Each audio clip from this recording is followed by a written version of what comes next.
Hey, so this is pretty different from the sort of stuff I usually put out on the internet. Today I wanted to talk about ADHD, which is something that I've kind of been aware of over the last couple years specifically, of having. And I'm finally like actually seeking out, diagnosis and treatment for it after putting that off for quite a while. But basically, I just wanted to kind of get my thoughts out there for a couple reasons. First of all, just to have kind of articulated everything that I want to say. I've kind of, one of the reasons I put off kind of seeing a doctor about this for so long is I kind of had this stupid fear that like I'd go there and I would just like not be able to say what I wanted to, and they wouldn't believe me and be like, oh no, you're perfectly normal, you don't need any treatment, just because I couldn't like find the words to describe my day-to-day experiences. But also partly because I think there are a lot of people in my friend group and in my community and probably the speedrun community as a whole that might just really benefit from hearing my perspective on things because, like-minded people are drawn to speedrunning and the types of stuff that I do online. So maybe it's just something that people hadn't considered or would just really benefit from hearing my personal experience on it. So yeah, I've got some notes written down. I might be really rambly, go off on tangents. I don't really know how this is going to work. This is like my fourth time trying to record this video. I will also preface that I don't have any kind of scientific knowledge, really. I'll probably be saying some stuff, but do not take my word for it. I don't know psychology. I did a computer science degree. This is just kind of my best understanding of it. It might be totally inaccurate, but this is just my experience and kind of the way that I can best explain that experience and why it happens. So I think the first thing that I want to touch on is kind of something that's going to help frame a lot of the other things I want to talk about later. And that's kind of this separation of, let's say, my physical brain and my consciousness. And I hear a lot of people in the, autism ADHD communities talk about this sort of thing and like an inner monologue. But yeah, it's this idea that like my physical brain and then my consciousness are kind of these separate entities that kind of observe each other and work differently and independently. It kind of leads to this inner monologue type of thing where I'm constantly speaking kind of in my head, like my consciousness. It's narrating everything. It narrates everything I do, everything I think about. And it's just constantly going like bam, bam, bam, nonstop. And it can be pretty exhausting, switching thoughts like again and again and again onto new long thought trains and whatever. And it never really stops apart from when you're, I guess, asleep. I think that's kind of the most stereotypical view of ADHD is this kind of scatterbrained, like, constantly getting distracted by stuff, losing focus on things. It's why I struggle to like focus on a conversation or like focus on a lecture or a sermon or anything like that, because my brain is just like constantly going pew, pew, pew, thinking about everything and evaluating everything that's coming in through my sensory organs. That was a weird way to phrase that. But yeah, I think that's kind of one of the least detrimental parts of ADHD. It's unique, and I think it also relates into autism. I don't really know where the boundary is there. And it definitely, makes things harder in its own way, but it's not that detrimental to day-to-day life as the things I'm about to talk about. I think the most significant part of ADHD, and this is where my science is probably completely wrong and my terminology or whatever, but it's this kind of dopamine misassignment complex in my brain, in one's brain. What I'm trying to get at is my physical brain assigns importance to tasks, any task, and it kind of does that randomly. And it will decide that some tasks are really, really important, and that is the only thing I can do. I can't sleep, I can't eat, I won't even get up from my chair to go to the toilet for hours on end because this one task it's decided is the most important thing in the world. And then on the flip side, it decides that some tasks are not important at all. Even if they are, even if my the consciousness part of my brain is like, really, really wants to get it done, knows that it needs to happen. If my physical brain decides, hey, that's actually not important today, it's physically almost impossible to do that thing. And when I say like physically, I mean like if you broke your arm and you can't like bend it, right? It really is that level of like your brain is like holding you back. It is so hard to describe. And some examples of those types of tasks might be things like getting out of bed, brushing your teeth, going in the shower, going shopping, or doing this homework task, or messaging this friend you haven't spoken to in a while. All of these things can either be assigned utmost importance or a lot of the time not important at all, which basically your brain just doesn't want to give you any dopamine for doing it, which makes it so incredibly hard to. And I think I'm going to touch on this a bit more later, but I want to reiterate that like the consciousness part of my brain really, really wants to do those things. It knows how important they are, and it's like kind of all I can think about doing. But it's the physical part of my brain that's like, nope, not happening. Even though I want to. And what this also leads to is kind of a lower dopamine threshold, or kind of a lower motivation threshold, I guess, where for a normal person, you know, they have this certain level of dopamine motivation throughout the day, and little daily tasks like getting up, brushing your teeth, that sort of thing, like just don't give you much dopamine, but your threshold is high enough that you can get them done. But for someone with ADHD, or for me at least, I should say, that threshold is just so much lower or higher. Whichever way it is, those little tasks, if my brain doesn't decide that they're important enough, just don't give me the dopamine that I need to do them, and they become impossible. And that's really where the core of ADHD is. And that's why it can be so easy for an ADHD person to do some arbitrary task, you know, like for me, sometimes editing a video if I get into a flow state with that, or playing Valorant, or, you know, whatever random thing it is that my brain is like, yep, that's what we got to focus on. And I can just do that. And I will drop everything in my life to do that for the foreseeable future. And then some things just never get done. Like, you know, that pile of clothes has been on my bedroom floor for 6 months or something. I mean, it's late May right now, and I still have a Christmas tree up in my room. Like, you know, it's completely random, totally random. And one thing this does end up leading to is self-medication, let's say. And those are these kind of quick dopamine-related habits which give you that kick that you need. You know, if you are feeling so incredibly flat on a day and you're just not getting any motivation or reward for anything that you need to do, you're just stuck in bed, stuck on the sofa, whatever.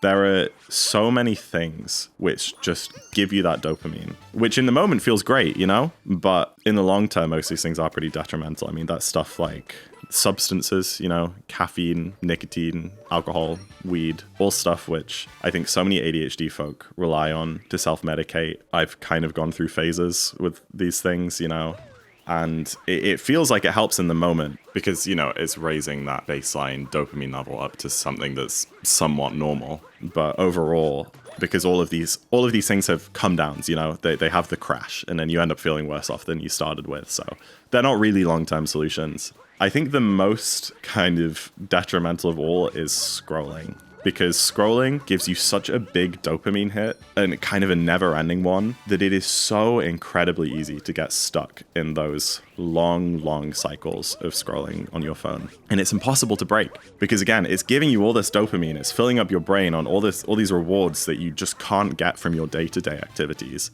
And then the moment you stop, you're back down to that threshold. And honestly, because you've been flooding your brain with dopamine, that threshold is even lower now. You need that high, because without it, you just are so incredibly flat. And, you know, that's not to say that scrolling isn't addictive for neurotypical folk too. I mean, you're absolutely literally engineered to fix your brain like that. But I guess the difference for me and a lot of people I talk to is that once I've kind of torn myself away from that scroll, however I managed to do that, I'm like a zombie. I'm a dead man walking. I just am kind of shut down, and it's impossible to get on with anything. And it sometimes takes me half an hour or an hour to like kind of fully come back to reality after such a long, drawn out dopamine rush like that. It's odd. And the reason I talk about scrolling kind of being the most detrimental of these sort of vices or self-medications is, you know, if you think about something like, I don't know, like vaping or like drinking loads of energy drinks or something which someone might do to cope, those steal your long-term health and well-being, which, you know, they're really bad for you. But what scrolling does is it steals your time in the short term. It takes away hours of your day. and then hours after you finish that on the kind of, I guess, come down from it when you also definitely just can't get on with anything. And that in a way is even scarier, especially for a guy in his 20s, you know? Like, you can almost see how you could justify a different means of self-medication, which at least means that you get a couple more hours to do something every day and to work on your goals and that sort of thing. All of the time that's stolen by scrolling is the really scary part, and the part that makes it almost worse than something that might affect your health. And this is where I think ADHD can be misunderstood and where a lot of judgment comes. Because you might see people using vapes or drinking 5 energy drinks a day or just being stuck on their phones in bed for hours. And it's so easy to judge them and think, wow, they have no discipline. They don't have this, they don't have that. But you truly never know what's going on inside someone's head. For some people, that might be the only thing that they can possibly do to give them any kind of reward or any kind of drive if their brain decides that all of the other things that they could be doing at that point or should be doing at that point aren't important. I don't know why I'm doing this whole thing in the third person. I mean, again,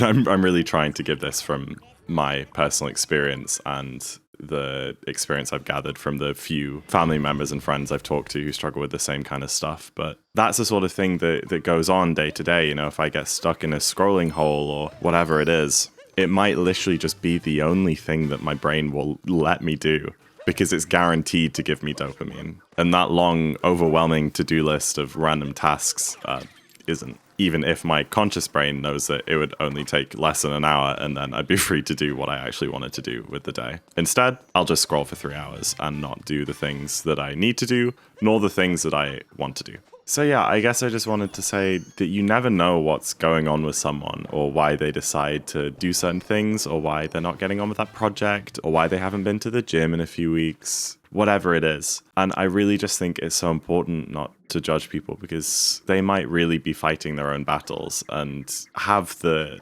desire to fulfill these goals or break these habits or whatever that you do for them, but just not the physical means to achieve that. So yeah, be nice, support everyone. I mean, it's it's kind of a all-around piece of advice anyway, but it definitely applies here.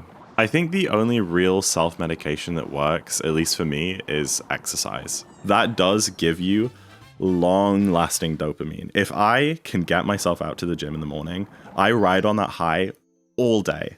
And I feel great, and I can do all these little things that I struggle to do. Yeah, I mean, you know, it's still not perfect, but if I can manage to go and do that exercise, that really sets me up for a lot of success that day. The problem is getting there, you know? If your brain doesn't want to go to the gym, you pretty much can't go to the gym. Sometimes that's just too big of a task, and your brain isn't giving it the importance. It isn't giving you the dopamine to get started with that task. I think another significant part is that tasks seem a lot bigger than they are a lot of the time.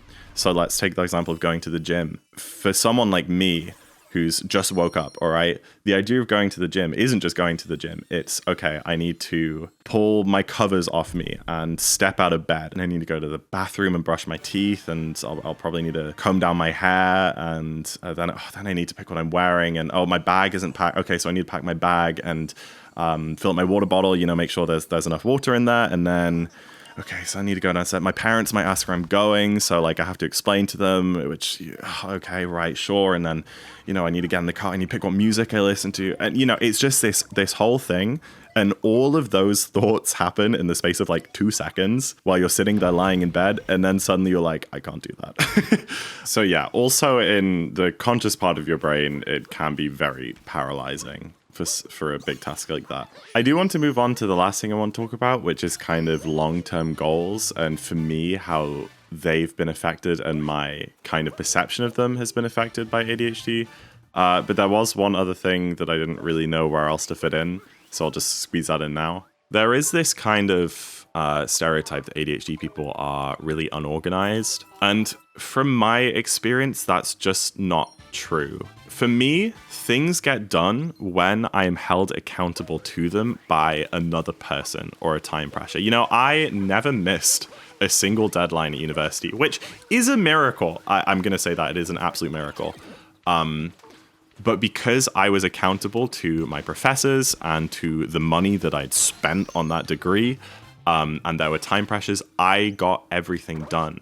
But don't get me wrong, all at the very last minute, my entire third year final project, which was meant to take the whole year, I wrote it in about 3 weeks. I was working, no joke, 18 hours a day. I was staying up until 10 in the morning in these flow states because I knew that the moment I went to sleep, if I woke up, the flow state would be gone. So I would just keep working and working until I was falling asleep at my desk. It was horrible, but I did get it done. And, I don't miss appointments I have with people or deadlines or anything like that because I'm accountable to someone else. Is when I'm accountable to myself, like tidying my room or making breakfast or whatever, that it tends to not happen because there's no other pressure. But I think, at least for me personally, this probably isn't the same for everyone. But if I have a pressure, like a time pressure or from someone else, then the thing will happen.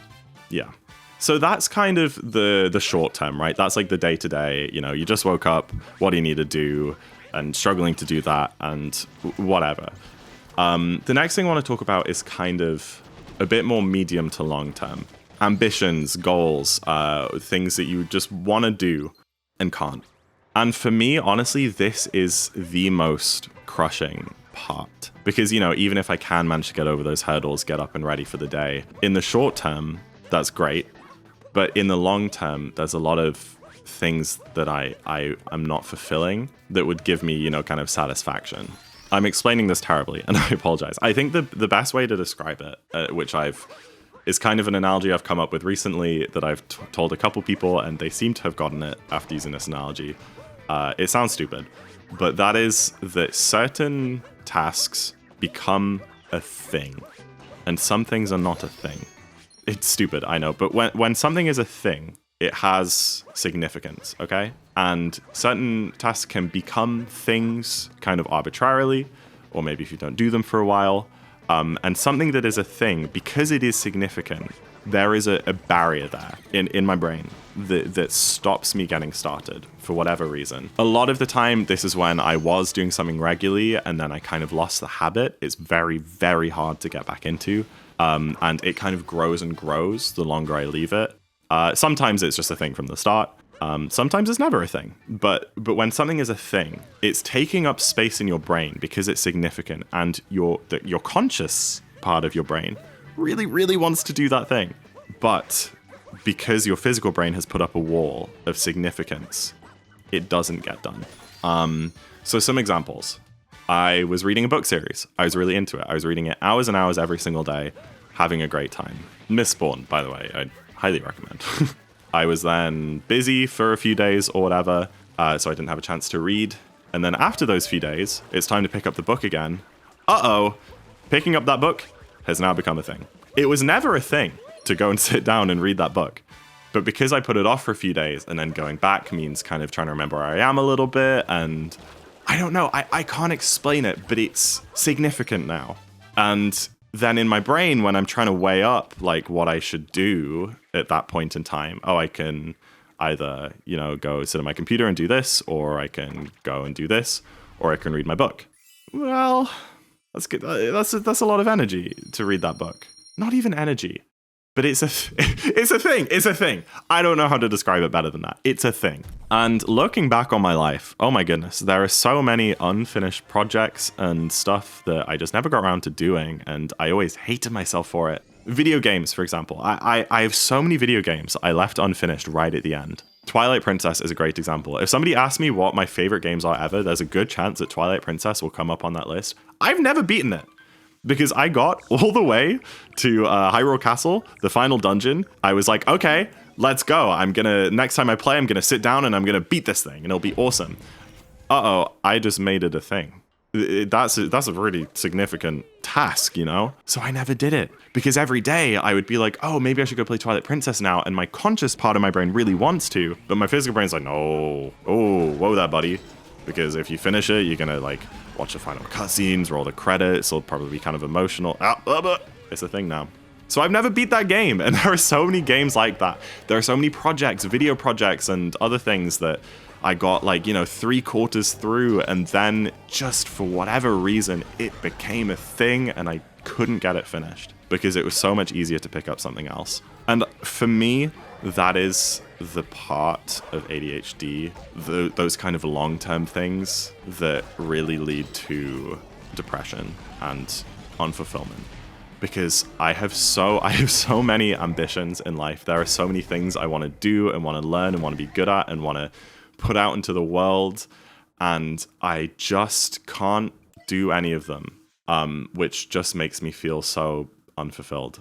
You know, this can be stuff like reading books or finishing games, like I talked about. This can be creative things, making YouTube videos, making music. It can be kind of more mundane stuff, you know, like applying for jobs, doing some online shopping, hanging up that picture that I got framed 3 months ago, or even social stuff like arranging to see a friend I haven't seen for a while or planning a holiday. It can just kind of randomly snap and become something significant that I just can't tackle. A thing. So, you know, there's kind of this outside perspective ADHD of people not getting stuff done, leaving things half finished, and it can kind of seem a bit lazy or, you know, like kind of scatterbrained. What I really want people to kind of understand is that it is tormenting. I am thinking about these things that I haven't done constantly, nonstop. It is, you don't forget about it. You don't leave something half finished and then just forget that it existed and not be bothered by it. You're thinking about that 24/7 about how you want to be doing that and you want to be doing this and you want to be doing this. And there's this thing and that thing that's undone. And all you can do is just sit and do the easy thing. It is horrible. You know, you have like a free day and you want to spend it doing stuff that fulfills you and that you enjoy. Your hobbies, you know, I want to play guitar and I want to read a book and watch a movie. And I just spend the whole day lying in bed scrolling. And that is truly depressing. And the one thing that I personally have been working on in the past year or so, the one thing that I feel like I can improve myself without medical help, is trying to ease kind of the self-hatred that comes with ADHD. ADHD people will not get something done. Let's say a piece of homework for uni. They'll get halfway through it and they will just procrastinate and never finish it. And they will feel awful and they will call themselves lazy and undisciplined and, you know, all the words under the sun. It's all projected inwards. And it doesn't help that there are, you know, some not very understanding people out there who will also call them lazy and whatever. But my brother-in-law said this to me once and it stuck with me. Lazy people enjoy not doing anything. ADHD people are tormented by the fact that they're not doing anything.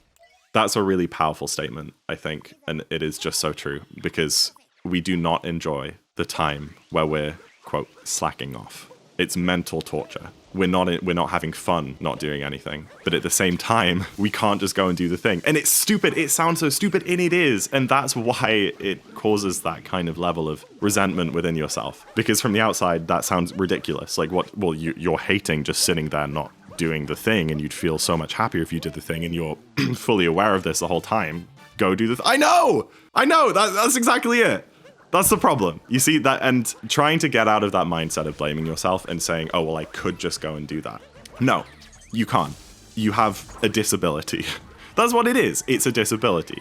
It's an invisible one, but because there's nothing physically really blocking you, you feel like you should be able to. But there is a physical barrier, and that's your dopamine, okay? Every single night, for as long as I can remember, before I've gone to bed or as I'm falling asleep, to this day, I think, tomorrow, I'm going to wake up, going to get out of bed straight away. I'm going to start working on that to-do list. I'm going to get into a flow state. I'm going to get everything done that I haven't been doing, all those little 5-minute tasks, you know, tidying up my clothes, putting away my Christmas tree. I have Christmas presents under my desk that I still haven't put anywhere. I'm going to get all those done. And then I'm going to apply for jobs, and I'm going to start this new chapter in my life. And I think that every single night. And I truly believe that tomorrow is the day where I fix myself. And then you wake up and you don't have that motivation anymore. And I think recently I've gotten into the mindset of, oh, okay, as much as I think, I think like, oh, in 5 months from now, I'll be great. You know, I'll be super productive every single day. No, it's not going to change. And that's why, after researching it over the last couple of years and talking a lot with a family member who recently got diagnosed and some friends who have it too, I was like, yeah, I should probably go and actually get this diagnosed and treated. Because having ADHD is kind of like living on hard mode. And I shouldn't let the burden of that fall onto myself when there is help out there, and maybe it can help just, tone down that difficulty a little bit. And I think that's why I wanted to say this publicly, is if you are listening to this and you're like, dude, that is me, and you've never really thought about getting help before, or like me, you've been putting it off, you gotta. Because, like I said, it's a disability. And as much as you think and tell yourself that, you'll be able to overcome it, and just with self-discipline and hard work, you can get through it. I mean, it is true to a certain degree that you can still, be very successful and have a very happy and fulfilling life. But there's no point leaving it permanently stuck on hard mode. Even while recording this, I'm frantically Googling on my other monitor symptoms, trying to figure out if I actually have it or if I am just lazy and undisciplined. And that's just imposter syndrome, I know. But I did just read something that said, if trying harder worked, ADHD wouldn't be a thing. You can't try and discipline your way out of a mental disorder. So get the damn help. And I know that in itself is a task that can become a thing. And it definitely did for me. And the way that I got around that is I just, talked to my parents about it. And they were like, okay, we're gonna sit you down and we're gonna make this appointment together. And yeah, because like I said, I'm accountable to other people, just not to myself. So whatever you need to do to get it done, do it, okay?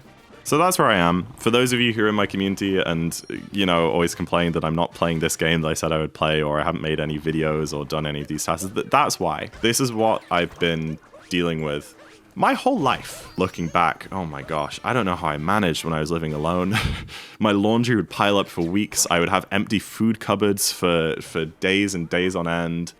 Be living off slices of bread, like so many things. And I always thought that's just right now, In a few months, in a year, in a few years, I'll be fine. I'll be on top of all this stuff. But that's never going to happen because I have that hard mode setting on. So yeah, I really do appreciate if you listen all the way to the end. I hope that made sense. Again, I'm not qualified in any way to speak about this from a medical perspective. This is purely just my experience and my understanding. Even if everyone who watches this video thinks that I'm crazy and, hates me for it or whatever, if there's one single person that stumbles across it and thinks man, and it really touches their heart, it will have been worth it to make. And even if you don't relate, hopefully that gives you a better understanding. If there's any ADHD people in your life, hopefully you understand them a bit better. And again, like I said earlier, I just want to encourage never to pass judgment onto people. You don't know what they're going through. It's everybody's first time here on the planet, and we just got to support each other. So, yeah, have a good day.